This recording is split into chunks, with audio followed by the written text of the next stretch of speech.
Yeah, I wanted to talk about the Springer correspondence, and as, yeah, let me reshare my screen, of course, so you can see.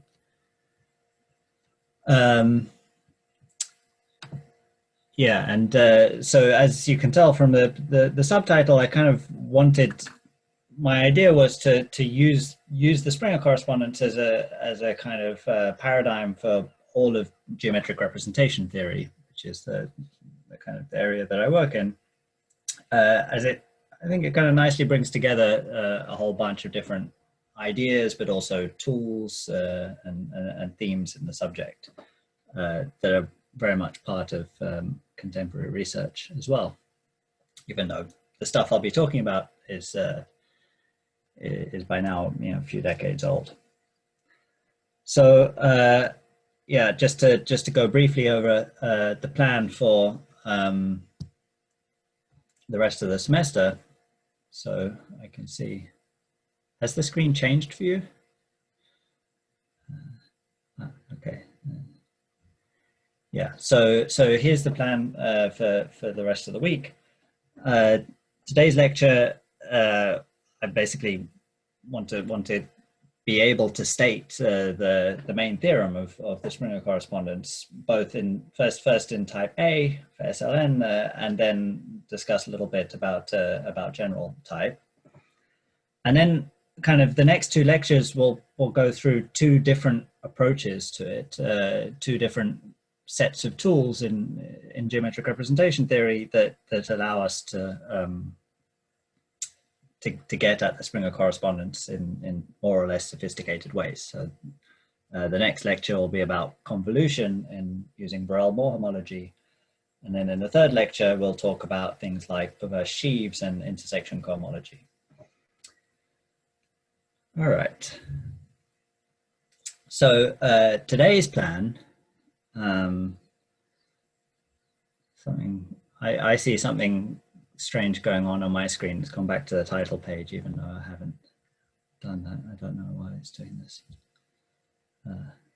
Anyway, hopefully it'll catch up eventually. So today's plan is to talk about first type A, so SLN. I'll explain what the Springer correspondence is there. Then discuss a little bit about the general setup for other semi-simple Lie algebras, and finally be able to state the theorem in that case. All right, so let's get going. So, right, as a lot of you probably know, we can look at the irreducible representations of the symmetric group, Sn. And we can look at the nilpotent n by n matrices up to conjugation. Both of those sets are naturally in bijection with partitions of n. So for nilpotent n by n matrices, this is achieved by Jordan normal form.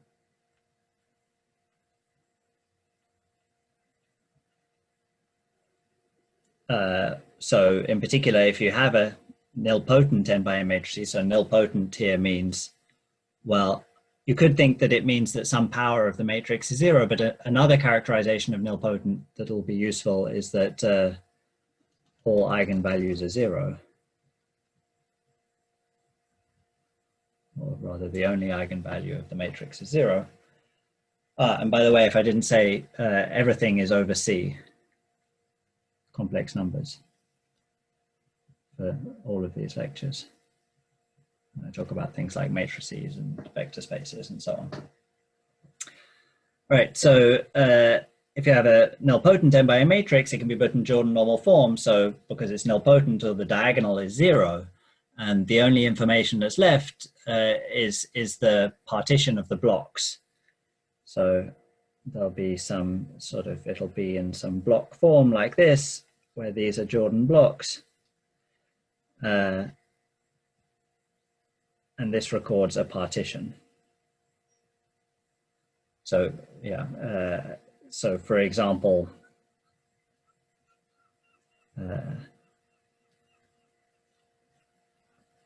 this is a 3 by 3 matrix, and that corresponds to the partition of 3 into 2 plus 1.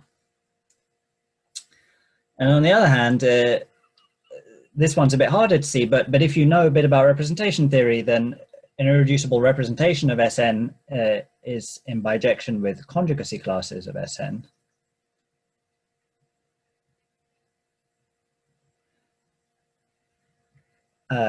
And then those are in bijection with partitions of n by the so-called cycle type. So if you have an element of Sn, you can decompose it into disjoint cycles, and that determines a partition in a very similar way. Okay, so that's nice. These two sets are in bijection in some way. But it raises the natural question of how do you make this explicit? So in other words, given a nilpotent matrix A, we want to construct, or can we construct the representation VA as an Sn action. So if I hand you a nilpotent matrix, how do you build a representation? So there are a few different ways of doing this. And what I want to talk about in these talks is something developed by, or first sort of discovered by Springer in the 70s, which is a kind of geometric approach. So there are kind of other sort of more algebraic or combinatorial approaches to this, but here we'll discuss a geometric approach, which posits that this representation VA here should be the cohomology of some particular space called a Springer fiber. All right, so what is all of this? So to explain what a Springer fiber is, I need to go over some basic definitions first. So first key object is called the flag variety.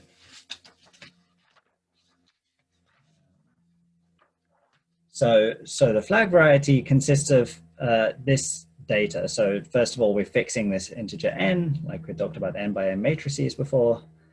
And so we have the standard vector space C to the n. And a flag is the data of a bunch of nested sub-vector spaces. So these are all subspaces. Nested in this way of each dimension from 1 up to n. So, just to see kind of how this looks in some very special case, what's the flag variety in dimension 2? So this just consists of the data of a one-dimensional space inside of inside of the fixed two-dimensional space. So this is a line inside of a plane. The choice of a line inside of a plane is called projective space, or the projective line, P1. And in general, you can kind of think of the flag variety FLN as sitting inside, so the data that you're given is in particular, well, it's the choice of a line, it's the choice of a plane, it's the choice of a 3-plane, and so on, and so on. And those choices are parameterized by Grassmannians. And so you can kind of think of the flag variety as sitting inside a product of Grassmannians, GR and K, K equals 1 to n. It's cut out inside of this product of Grassmannians by the condition that these different lines and planes and so on have to nest inside each one another. And those are some algebraic conditions inside the Grassmannian. And then ultimately each of these Grassmannians sits inside a projective space, and the product of them sits inside a much bigger projective space. And so at the end of the day, this flag variety you can think of as embedded inside some very large projective space cut out by some polynomial equations. So if you haven't if you haven't thought much about this kind of algebraic geometry before, then don't worry too much about this. It won't be important. I just want to give you a sense that this flag variety is this kind of algebra geometric object. It sits inside some big projective space cut out by some polynomial equations. So this is what we call a projective algebraic variety.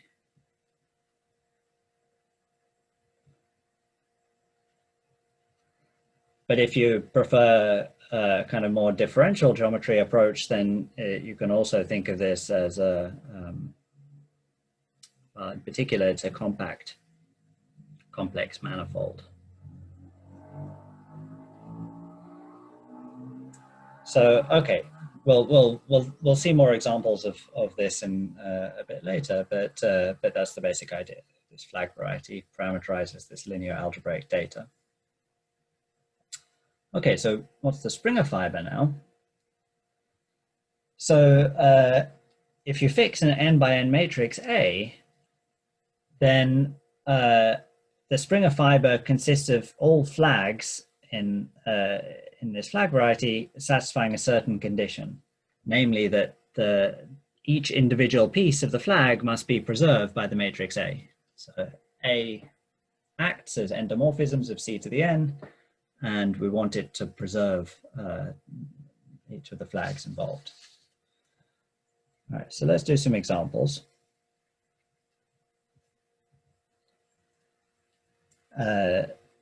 So first example, if you take A to be the zero matrix, then what does it mean to be preserved by the zero matrix?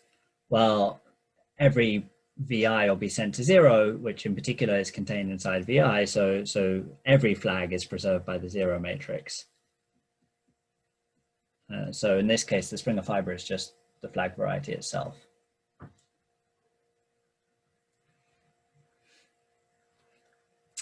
Here's another example, which looks quite different. So suppose A looks like this. It's a diagonal matrix. And the eigenvalues, the diagonal entries are distinct. So AI not equal to AJ if I is not equal to J. So then what happens? So it's not too hard to see that that the possible flags that are preserved by the matrix A are precisely those whose constituent pieces, the VI, are just spanned by coordinate vectors.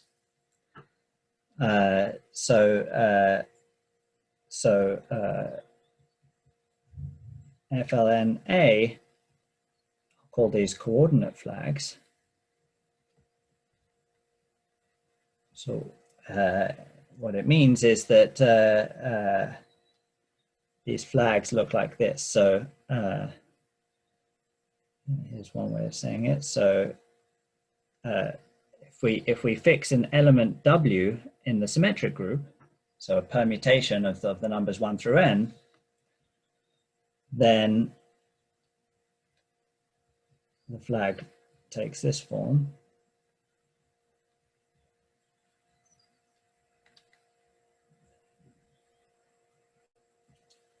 So it's if you like, you can think of, you have the standard coordinate flag, which is just E1 contained in E1, E2, contained in E1, E2, E3, and so on. So these EIs, of course, are the standard basis vectors in CM. So we have this standard coordinate flag, and we can act on it by permutations, and you get n factorial other coordinate flags. And you can show that these are precisely the flags that are preserved by this particular matrix A. So I had meant by this time to make some little exercises to do afterwards, and I'll try and get those done later today, and maybe include some generalization of these ones, so you can work it out for yourself. But there's nothing too complicated just yet going into this, some basic linear algebra. right? So if we have this matrix with distinct eigenvalues, this Springer fiber here is just a discrete set. So FLNA is a discrete set with n factorial elements in bijection with these elements of the symmetric group. And in fact, you can say a little bit better than that, which we'll need a bit later, is that if you fix a particular coordinate flag, say the standard one, then the symmetric group naturally acts on this Springer fiber by taking that coordinate flag and permuting it to all the other ones. So this is something very special for these kind of matrices, but in this case, the symmetric group is acting on this Springer fiber, and it acts freely and transitively. Or in other words, the Springer fiber is a torsor for the symmetric group. Okay, so let me just do one more example so you kind of see that it's not, things are maybe not quite so simple all the time. This is still quite a nice example. Let's take A to be this particular matrix. So if you've read the notes, I did this, and I just noticed that I made a mistake with the indexing. I think there's an E1, an E2 that should have been an E3 or something like that. So I'll send out a corrected version afterwards. But the upshot is that, so we can look at what this space of flags preserved by the matrix A is, and I claim that it's isomorphic, or if you like homeomorphic, to the following topological space. So there's a single copy of the projective line. So here, algebraic geometers have a number of different ways of drawing pictures of algebraic varieties. Often we tend to ignore the complex direction and just preserve the real direction. But for the moment, as far as possible, I want to think about the topology of these algebraic varieties as complex algebraic varieties. So for me, when I write something like P1, I'm visualizing a two-sphere. You know, that's the CP1 is a topological space, looks like a two-sphere. And here this wedge, it means topological wedge. And so this is just a pair of spheres kissing at a single point. And in the notes, I perhaps incorrectly, but hopefully eventually correctly, parameterized exactly how this works. Roughly speaking, though, you can imagine one of these P1s is cut out by, you can choose any line in the kernel of this matrix A, which is spanned by the two basis vectors E1 and E2. That can be the first part of your flag. And then the second part can be the entire kernel. And then that cuts out one of these P1s in here, choosing a line inside the kernel. Then the other P1 is something similar, but where you fix the first part of the flag to be a coordinate vector, and you pick something in the co-kernel of that. And you get a picture like this. Okay, so this case is a bit different. The Springer fiber is not just a discrete set. It's not just the whole flag variety, but it's something singular. It has this singular point here, and that's a general feature. All right. So we're in position now to be able to state, to give a statement of the Springer correspondence. We've defined the Springer fibers. May I ask a question? Yeah, please.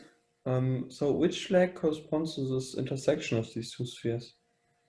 Yeah, so I think I was getting confused with the indexing here, but I think with this particular choice of the matrix A, this intersection point is the sort of standard coordinate flag, this one.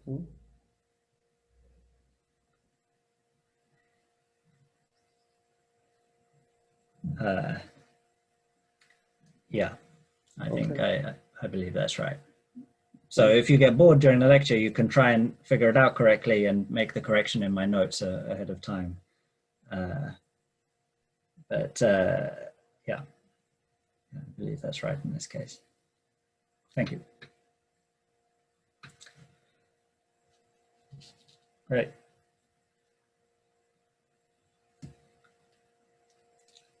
So yeah, let me give the statement of the main theorem,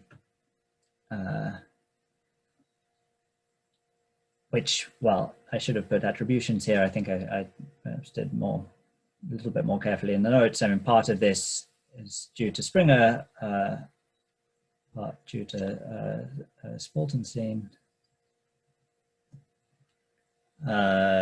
maybe other people. So let's fix an n by n matrix A as before. Then we have this Springer fiber FLNA, but now I want to restrict to the case where A is nilpotent. We've kind of seen hints of this in the examples. Some of these matrices were nilpotent, others weren't. Zero matrix is of course nilpotent. The second example is, if you like, as far from nilpotent as possible, right? This is a matrix all of whose eigenvalues are different from one another, whereas a nilpotent matrix is one that all of the eigenvalues are the same. There's a zero eigenvalue. And we've seen that the Springer fiber is very boring in this case. It's just a discrete set. So maybe, you know, it kind of makes sense that we restrict. You can infer from this that the nilpotent Springer fibers are going to be the most interesting ones, like this one here. So the first thing is that just a geometric fact that this Springer fiber is connected. So we saw that failed for non-nilpotent things, but and it's also equidimensional. So connected means that it's not a disjoint union of different things, but it can have different irreducible components. So for example, this picture here, there are two irreducible components, but they have the same dimension. It's not like one is much bigger dimensional than the other. So that's what this equidimensional is about. And then there's some formula for the dimension that I don't want to go into at the moment, but just to say that it exists. You can determine the formula in terms of the partition of the Jordan blocks. Okay. And then the next thing is, this is kind of the key part, that the symmetric group acts on the cohomology of this Springer fiber. So here, when I talk about cohomology, I'm thinking about singular cohomology, or whatever kind of brand of topological cohomology you're most used to, or if you've only thought about homology or simplicial homology or something like that, then you can think about that. And just for sort of concreteness, I'll always be talking about rational coefficients. So all of these things here, these H stars, these are some rational vector spaces indexed by this star over here, graded. So the symmetric group acts on these vector spaces. So linearly, I should have said that.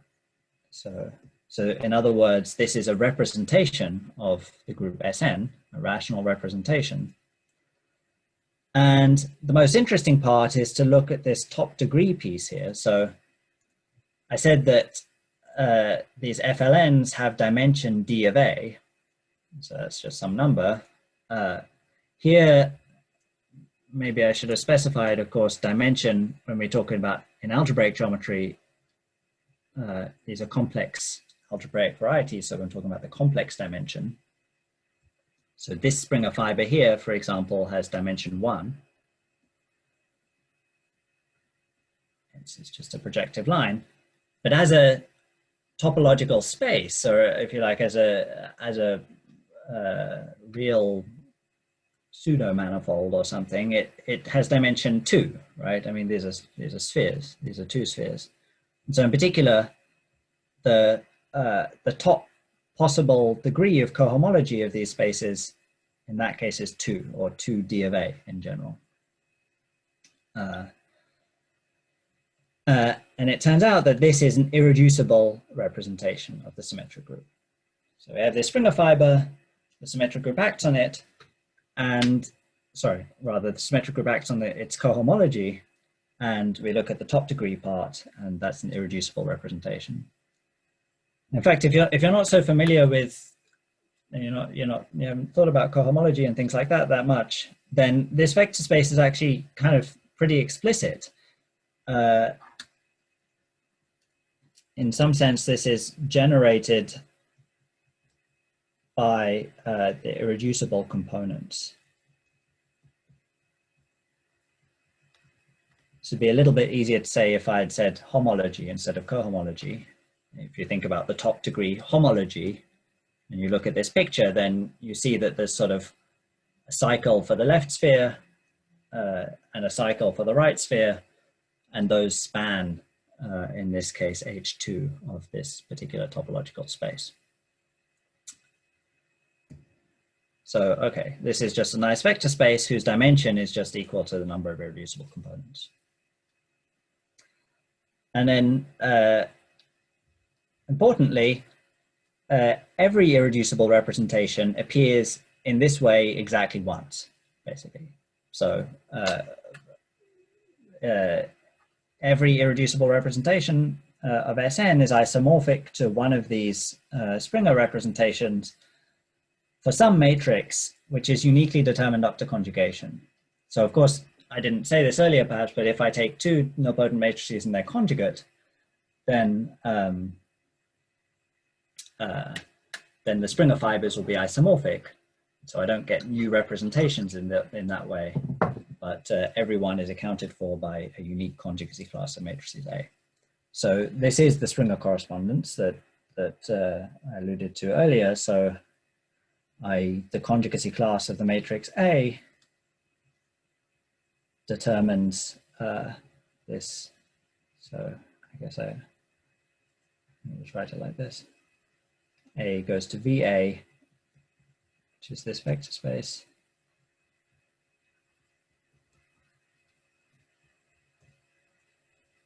And this is the sort of desired bijection between nilpotent matrices and irreducible representations of the symmetric group.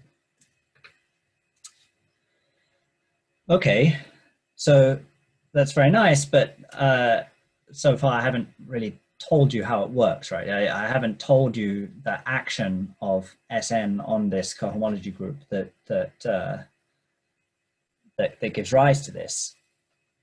And if you think through even this example that we did here inside the rank 3 flag variety, you can tell that something somewhat subtle has to be going on. And the reason is this, so this is supposed to give rise to an irreducible representation of the symmetric group on 3 letters. And so if you've studied the representation theory of the symmetric group before, usually this is the sort of first example of a non-abelian group with interesting representations, you'll know that symmetric group on 3 letters has a 2-dimensional irreducible representation. And in fact, the only other, there's the trivial representation, there's the so-called sign representation, then there's this 2-dimensional irreducible representation. Those are the only ones. It's not too hard to convince yourself that the trivial and the sign representations, those are accounted for by the 0 and the regular, the matrix with one Jordan block. And so this guy here should account for the 2-dimensional representation. And indeed, we've seen that there are 2 components here. And so this space H2 of this variety, so H2 is a 2-dimensional vector space. However, if you look at this space, you can try and think about how a symmetric group on 3 letters is going to act on this. And you can see there's not many interesting ways that S3 can act on this space itself. In particular, it has to permute in some ways. If it acts on the space, it's going to have to act by permutation on the set of components.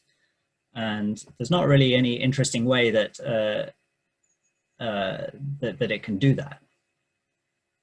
That would induce the nice two-dimensional representation of S3 that we like. So, so we're left with the possibility that the symmetric group doesn't act on the space itself, but nevertheless acts on its cohomology. And that's kind of the whole, that's the key point. I didn't write it, so I'll write it. So note the action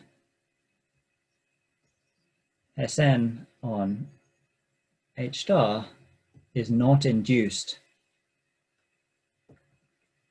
from Sn acting on FLNA.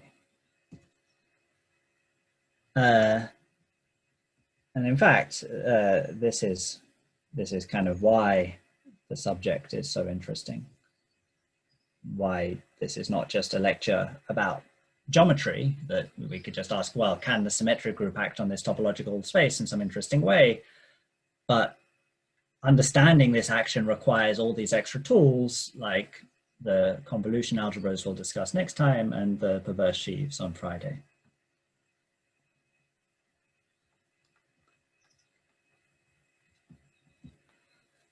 Okay, so that's all I wanted to say for the moment about this particular case.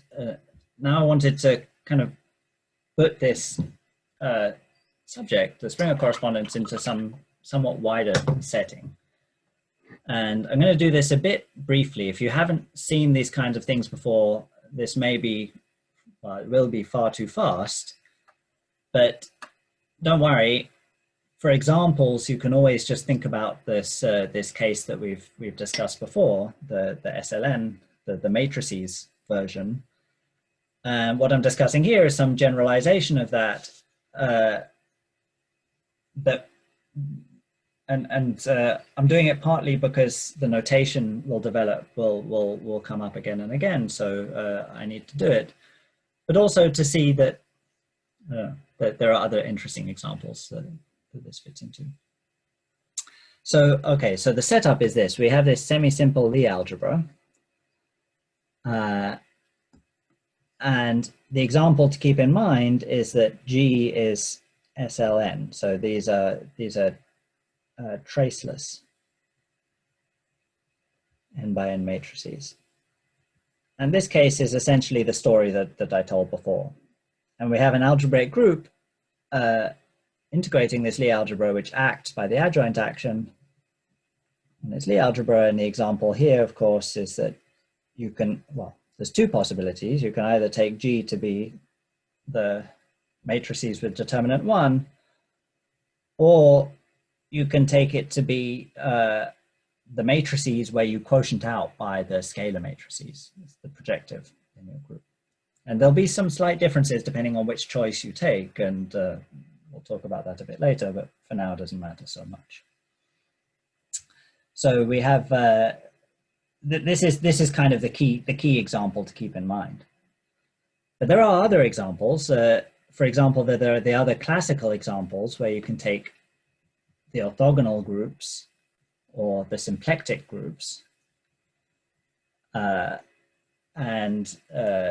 these can be studied in kind of the same way. So you can, if you look at flags, before we talked about flags in terms of nested subspaces, you can talk about flags which are isotropic for the symplectic structure and so on. So you can talk about these in some kind of linear algebraic way, similar to the matrices case. And then it turns out that there are more examples which are called exceptional. And it's helpful to sort of kind of break free from this linear algebraic perspective to some extent and just kind of reconceptualize the whole subject from a different approach. So in sort of very few amount of minutes, I want to just discuss the ideas that go into that. So out of this data, the semi-simple Lie algebra and the algebraic group, we build two important objects. So we have something called the Cartin. This is a maximal abelian subvariety, but a sub-Lie algebra. We can think of it just as a vector space, if you like. For us in the SLN case, this was diagonal matrices, or we can think of it as diagonal matrices. And then there's a certain finite group called the Weil group, which acts on this.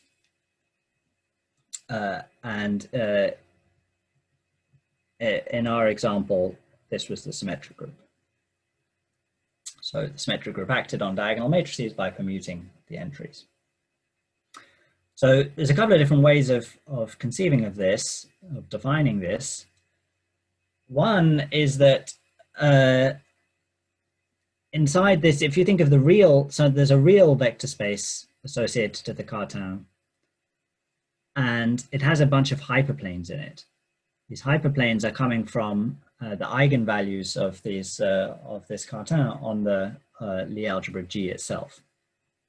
But we can, it's possible to approach this subject just by saying we start out life with a vector space together with a bunch of hyperplanes. So this is the example associated to SL3. We have a two-dimensional vector space and these hyperplanes here. And then the Weil group is generated by reflections in these hyperplanes. And you can convince yourself if all these angles here are 60 degrees, then look at the group generated by reflections in all these hyperplanes. This exactly gives me a copy of the symmetric group S3. And you might imagine some more complicated high dimensional space with some hyperplanes which intersect at certain precise angles, and you can build a reflection group in that way. And it turns out that those angles are very heavily restricted, and you only get some certain nice family of groups in this way. I wrote quite a bit more about this in the lecture notes if you're interested. For now, we can be happy with the symmetric group example. And another way of looking at it is that we can think of this group G, and we can look at the matrices which preserve the Cartin sitting inside there, modulo those that fix all the elements of the Cartin. So that's some other explicit way of looking at this.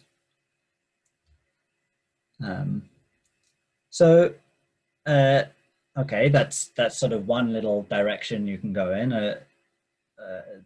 Associated to the Lie algebra, you get this sort of combinatorial data, this finite group acting by reflections on a vector space. Here's another kind of geometry associated to this stuff, the characteristic polynomial map. So turns out there's a map from G down to a certain affine space whose dimension is the same as that of the Cartin, and you can identify it with the quotient of the Cartin by the Weil group.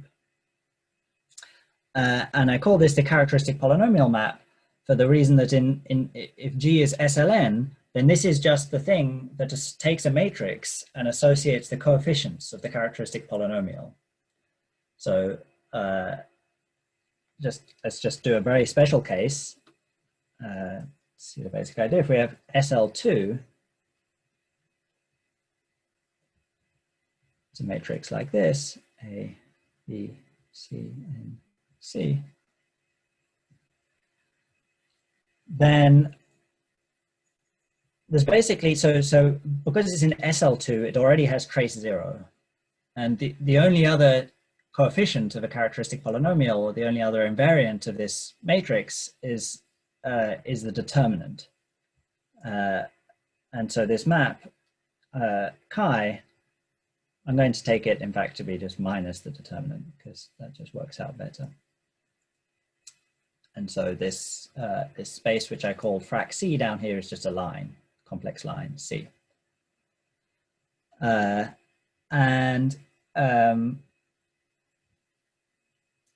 In general, we'll be interested in what's called the nilpotent cone. That's exactly the elements whose characteristic polynomial is trivial, or in other words, all eigenvalues are 0. So it's the fiber of this map chi over the point 0. So in this case, these are the matrices, both whose trace and determinant is 0. And so this determinant is so minus a squared minus bc. You can see that this SL2, this is a 3-dimensional vector space, and this nilpotent cone is cut out by this quadratic equation here inside it. So let's draw a little picture of what's going on. So now I'm going to step back from that principle I did earlier. I can't draw a 3 complex dimensional space very well, but I can just about draw a 3 real dimensional space in our usual kind of way on our 2-dimensional piece of paper. So let me pretend and draw the real picture for now. So this line down here is what I call C, just the complex line, is 0. Then if I look at the solutions to this equation, then they look like a cone in exactly the way you might imagine. So this is the nilpotent cone. This point here is the 0 matrix, the cone point. And then all the other points are so-called regular nilpotent. So these are the nilpotent matrices which are not the 0 matrix, if you like. So they will all be conjugate to something like this, right, by Jordan normal form. And then in general, if I have some other point, say 1, then there's exactly one conjugacy class of matrices with that given determinant 1. And so, for example, they're all conjugate to this one. That's a matrix whose minus determinant is 1, and every other one is conjugate to that. So you have this picture of a sort of family of spaces living over a vector space, which generically has these nice smooth fibers and then degenerates to this cone called the nilpotent cone. And that's a pretty good picture in general for what a semi-simple Lie algebra looks like. Kind of looks like this. It has a cone in the middle, and then it lives in this family in this way. By the way, we started 10 minutes late, so I was sort of assuming I could keep going on. Maybe I'll keep going until 11 or so, and then if there are no complaints. And then the final thing I need in order to just state the Springer correspondence in general is the concept of a Borel subalgebra. So the Borel subalgebras, these are what will play the role of flags in general for a general semi-simple Lie algebra. And the way it works is this. So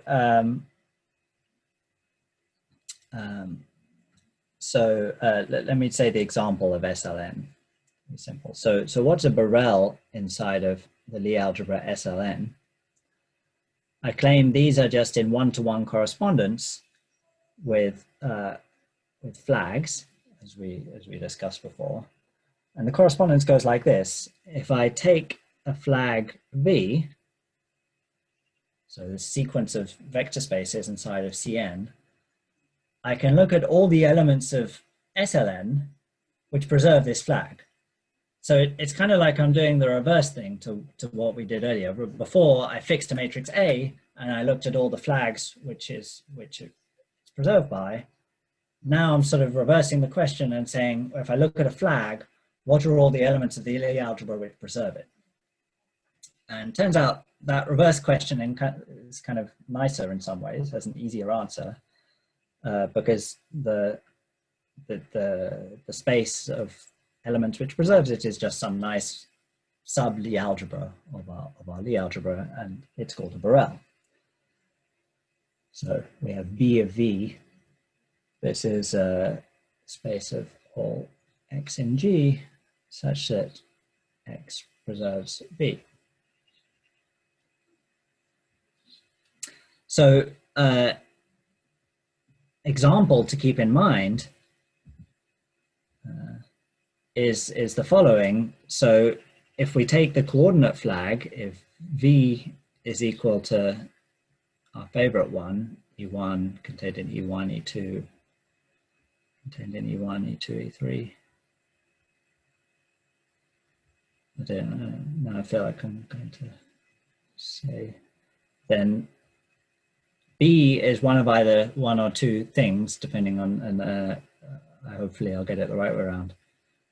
I believe it's the upper triangular matrices. Somebody will shout out in the comments if this is wrong. It could be the lower triangular matrices. But if you look at all the elements of, or all the traceless, or even we could just look at all n by n matrices which preserve this flag, then these are exactly triangular matrices like that.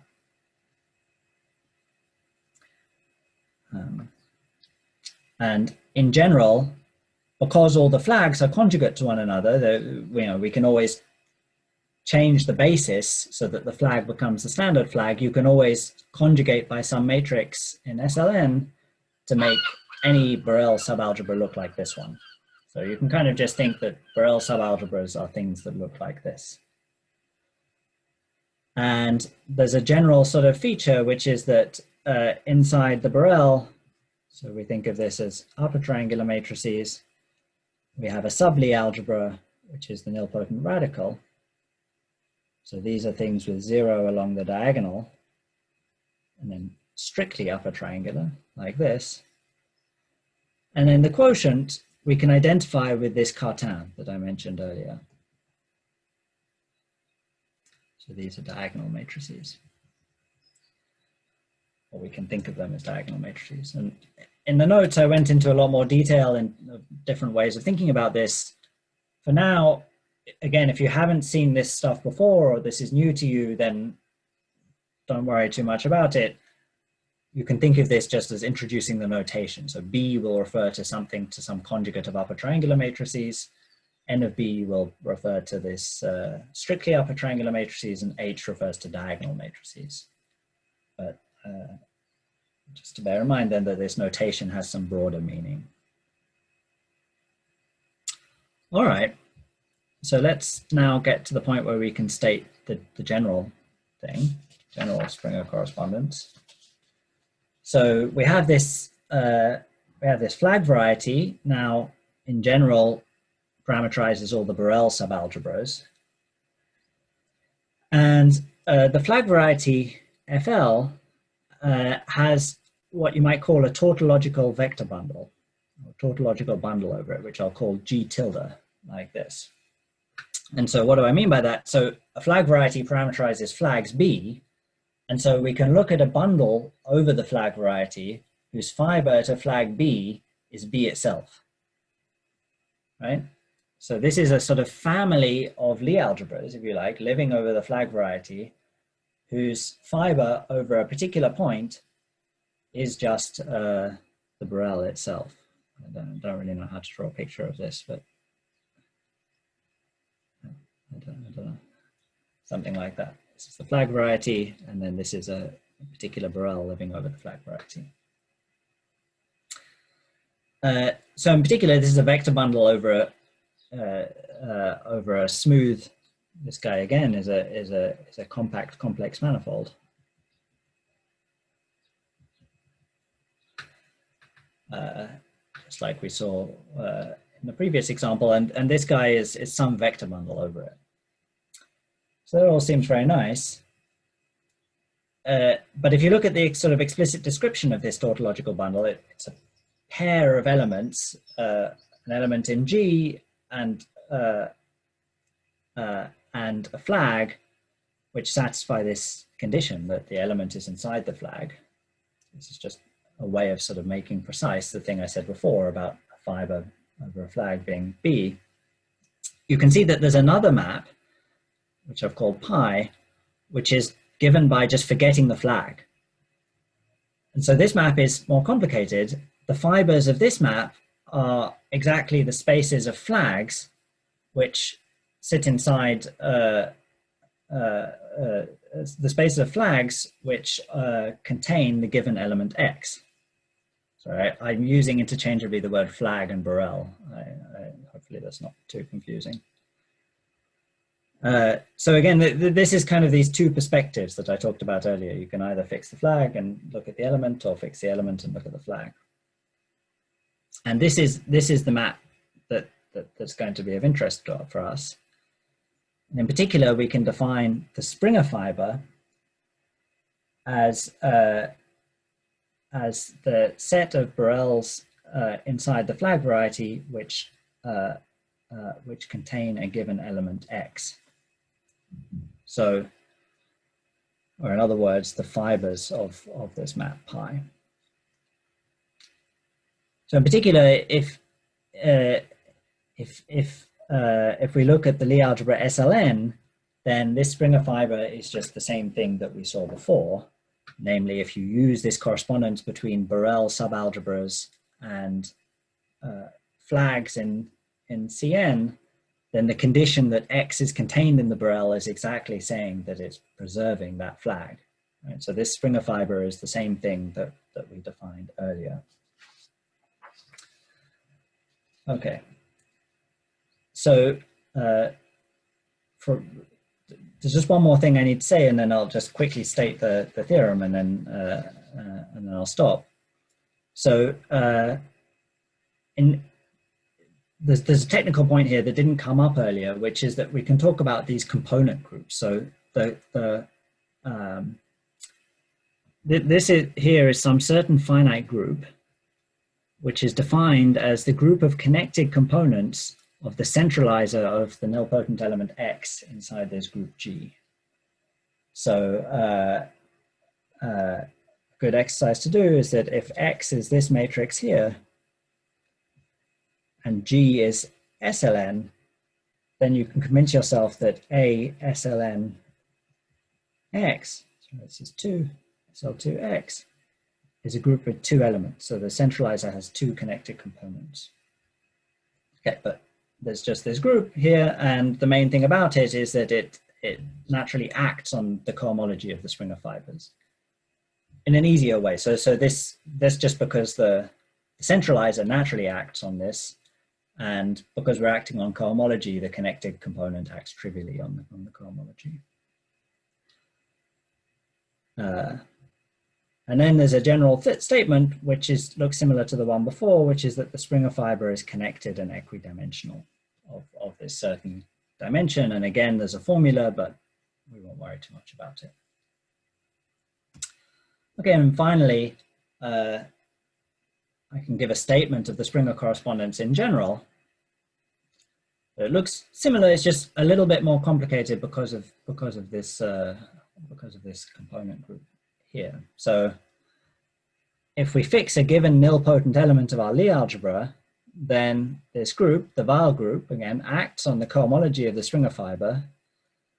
And if we look at the top degree part, then it's not quite the case that this is an irreducible representation, but it splits up into irreducible representations in such a way that if I look at the multiplicity space first for an irreducible representation of this A group, AG of X, then that multiplicity space still carries an action of W, because I said these actions commute. And there's 2 possibilities. Either it's 0 or it's an irreducible representation of W. And at the end of the day, we see that every irreducible representation of W appears exactly once in this way. So this is the kind of version of the Springer correspondence in general. So i.e. there's now an injection from the irreducible representations of W into this kind of generalization of this conjugacy classes of nilpotent elements. So it's conjugacy classes of nilpotent elements together with an irreducible representation of this A group. And let me just note, this is not surjective in general.